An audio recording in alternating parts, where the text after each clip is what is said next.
Voire certains arrondissements de villes comme Marseille, où il n'y a plus de médecins. Un quart d'entre eux pourraient même avoir disparu dans 10 ans.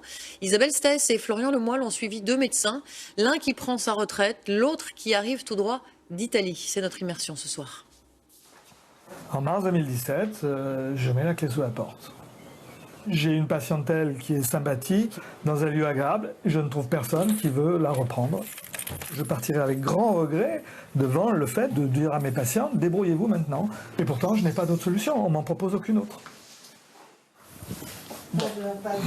Merci. Hop.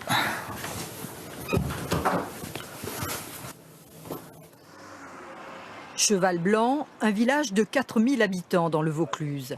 S'il y fait bon vivre, plus aucun médecin n'a envie de s'y installer. Salut! Cela fait 36 ans que le docteur Sergent exerce ici. On va voir ça. Salut Robert. Il embrasse les patientes. Salut. Il tutoie tout le monde. Voilà. À bientôt.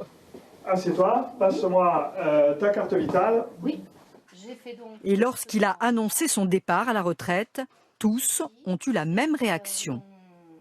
D'accord.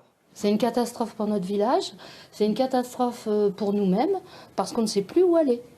Les cabinets autour sont surbookés, donc on ne peut plus avoir de rendez-vous dans des délais normaux. C'est-à-dire qu'il faut parfois attendre 10-15 jours. Je suis très très inquiet, très contrarié de la situation. Mais c'est... Je partirai. À 65 ans, le docteur Sergent est fatigué. Et pourtant, au village, on a besoin de lui. Là, il se rend au chevet d'une femme, grabataire. Salut Ali. Son mari a contacté 5 médecins qui ont tous refusé de se déplacer. J'attends le 7. Vous vous sentez un peu seul là? Oui, on n'est pas là, on est à la merci de n'importe quelle chose qui peut arriver. C'est pas facile. Enfin. Donc ça vous inquiète le départ du médecin? Oui, oui, comment, qui? Donnez-moi la solution. Qui va remplacer M. Bertrand? Pas facile. Eh bien, c'est impeccable. Voilà, chef. Josette, à bientôt. 60 heures par semaine, des urgences jour et nuit, une disponibilité permanente pour 23 € la consultation. C'est peut-être ça qui décourage les remplaçants. Quand on paye plus cher chez le coiffeur que chez le docteur, qui on pense qui est le plus qualifié, on peut penser que c'est le coiffeur. Le problème, c'est ceux qui nous suivent. Ils ne voudront pas prendre un métier où il y a autant d'investissements personnels et humains sans avoir une rémunération qui est à la hauteur. Ça me paraît d'ailleurs évident, je les comprends, moi. À l'autre bout de la France, Gandelue, en Picardie. 700 habitants, pas un commerce. C'était un désert médical qui vient de retrouver un médecin. Vaut mieux que ça tienne bien, je vais en mettre plein. Oui. Voilà. Ok, on y va, hein? On y va. Alors, Le docteur Kyo est italien. Dans son pays, il y a trop de médecins. C'est pour cette raison qu'il est venu travailler ici à 60 ans. Je peux vous aider? Oh là là, ils sont bas, hein, ces sièges. Depuis 5 ans, dans ce cabinet, défilent des médecins français, roumains, espagnols. Aucun ne reste.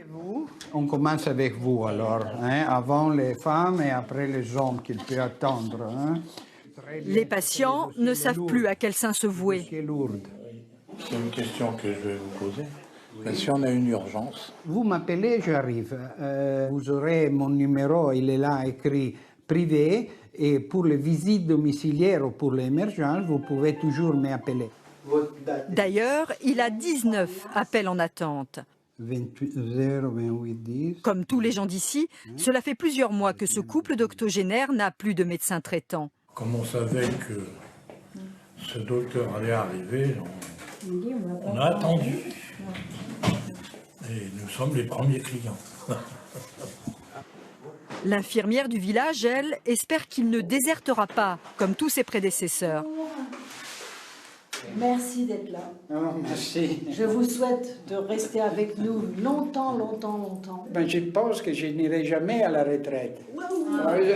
Autant qu'il y a la santé, pourquoi aller à la retraite, à faire quoi? Moi, mon passion, c'est mon travail. Si vous me quittez de mon travail, je suis morte. Non, non, merci. Si Gandelue a aujourd'hui un médecin, c'est grâce à ce conseiller municipal. Jackie Boucaré a remué ciel et terre pour trouver un docteur et la commune a offert le cabinet et le logement. Ouais, bah ça y est, c'est bon. Installé, ça fonctionne, des patients. Ouf, ça y est, on arrive au bout là. Vous avez évalué à combien tout ce que vous avez dépensé? Alors là, M. Colombo nous disait ce matin... On est dans les 35 000 € à peu près d'investissement. Ouais. Il faut maintenir effectivement du service à la population, si on veut que nos villages continuent de vivre. Pour leurs médecins, ils n'ont pas lésiné sur les moyens, 1 an de budget communal. Dans toutes les communes de France, il y a urgence. 1/4 des généralistes vont disparaître dans les 10 ans à venir. Phénomène de mode ou révolution thérapeutique, la méditation fait de plus